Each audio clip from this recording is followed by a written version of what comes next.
you can't think yourself there. Of course not. You end up there by doing what you need to do and observing.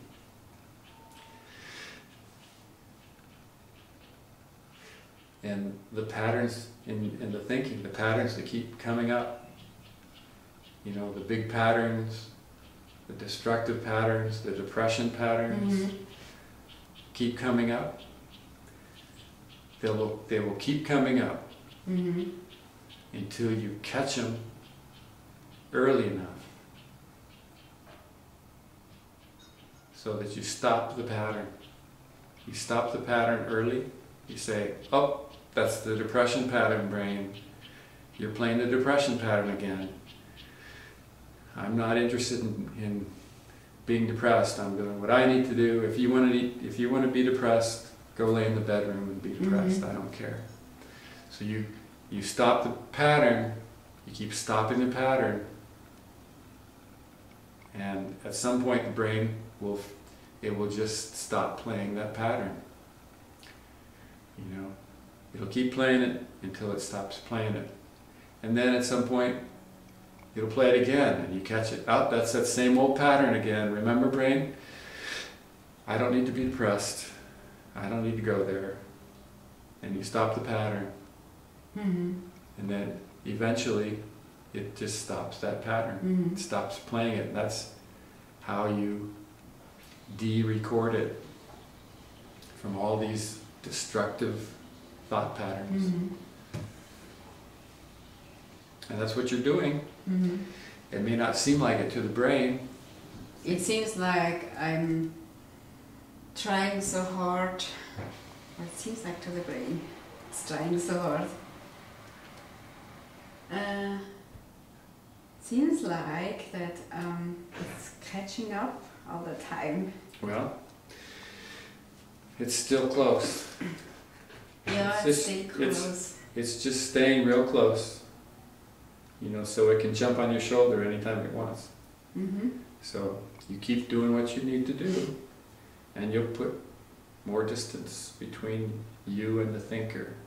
And it'll have to run harder to jump on your shoulder the next time.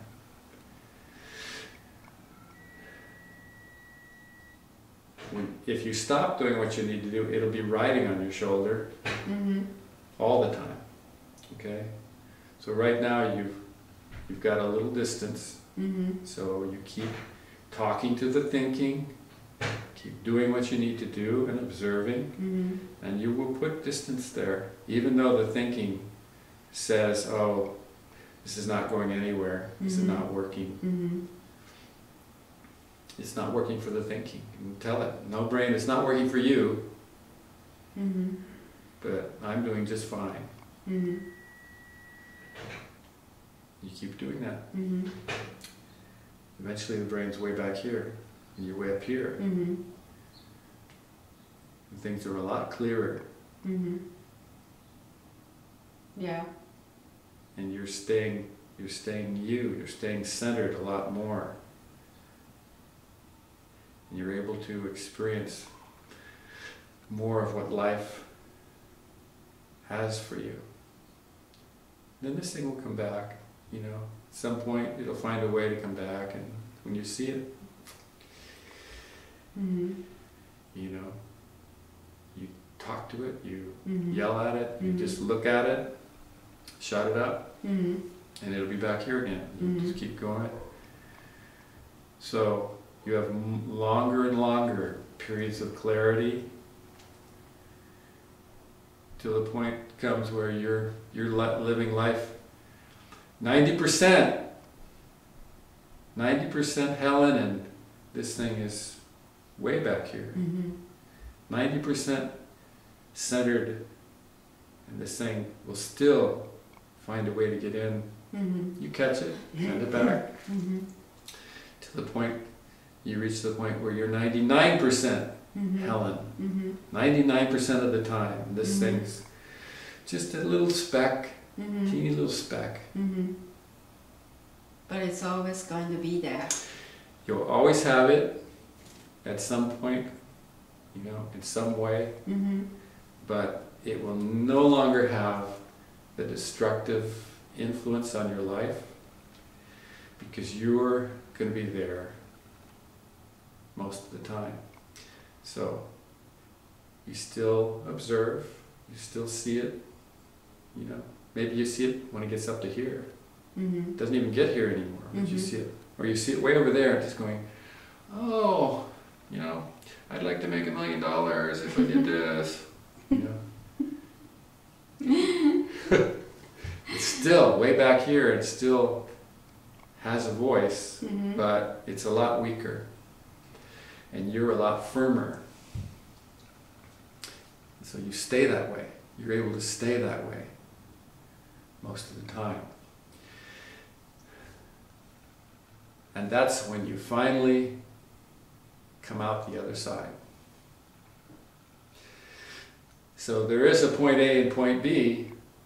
There's a place that you begin this process, and there's a place where you end up. Okay? But it's not just 10 steps and you're there. It just takes what it takes to get to point B. And when you're point B is always changing. You don't just reach point B and nothing happens after that point. Point B, once you get to the other side, then life does what life does, whatever it is. Whatever you're here to be doing, and life takes you there, and need no worries and no well, or fear. There's no fear then. Well, all this stuff, you still have this guy. Yeah. He may pipe up and say, oh, I can't do that. I can't, I'm not prepared to do that. Or you just don't.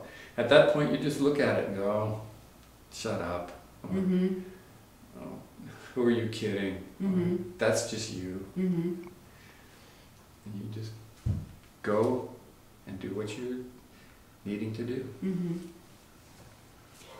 Can it come back again?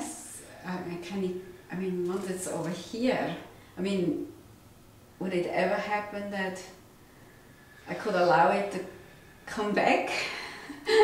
Why would you ever want to? No, I don't know. I don't know, but if I wasn't watchful enough. Well, I keep talking about all the stuff that the brain has, the depression, the anxiety, the lack of self-esteem, all the stuff that comes up, all these old patterns. I keep telling you that they will become tools for you. Okay? And I haven't completely understood that. Okay, you'll come to see it. The more you do this, you'll come to see how much value what you used to consider pain and sorrow and misery, you'll see what value that is for you. Okay? What value that has for you, because it's almost like a ladder. You climb on each of those to climb out of the thinking. As you eliminate each one from your life, as you de-record each pattern, it's no longer an issue for you. Okay? You get firmer and firmer and firmer. With each one you eliminate, you become firmer, stronger. So strong that, you know, that you're like a big tree, you know, a big oak tree. And maybe there's winds that blow, okay? But you stay there. You're there for 100 years or 200 years or whatever. You become firmer and stronger because of all this stuff, all these patterns that you've eliminated. So it's not even an issue. Going back is not an issue. It's a non-issue.